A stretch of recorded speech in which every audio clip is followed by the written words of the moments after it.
بیرانوند به رکورد کاسیاس رسید.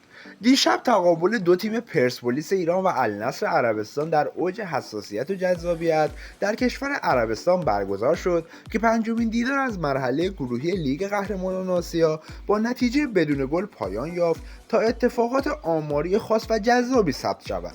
این سومین رویارویی رونالدو و علیرضا بیرانوند بود که باز هم کریستیانو موفق به باز کردن دروازه سنگرمان ملی پوش پرسپولیس نشد.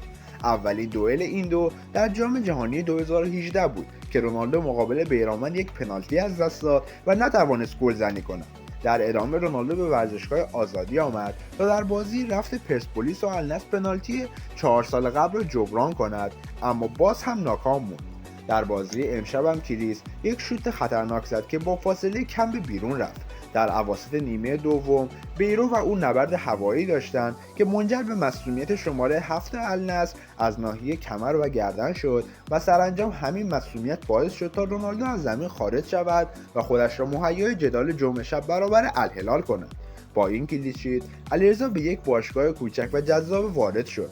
تا به حال 147 دروازه‌بان در دوران بازیگری رونالدو حداقل 3 بار مقابل برنده 5 توپ طلای جهان به میدان رفتند که از این جمع فقط 9 نفر گلی دریافت نکردند و دروازه‌بان پرسپولیس و تیم ملی ایران یکی از آنهاست.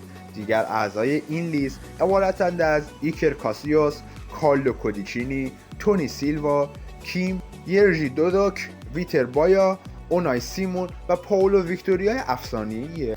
و در ادامه این ویدیو جا داره اشاره کنیم به استوری علیرضا بیرانوند برای کریستیانو رونالدو که بعد از برخورد این دو شکل گرفت و علیرضا بیرانوند بعد از پایان بازی یک استوری برای بیرانوند گذاشت و به او گفت که برای شما آرزوی سلامتی میکنم، که خب این از اخلاق حرفه‌ای و بزرگی علیرضا بیرانوند نشون میده. امیدوارم که از این ویدیو لذت برده باشید و با لایکاتون از ما حمایت کنید.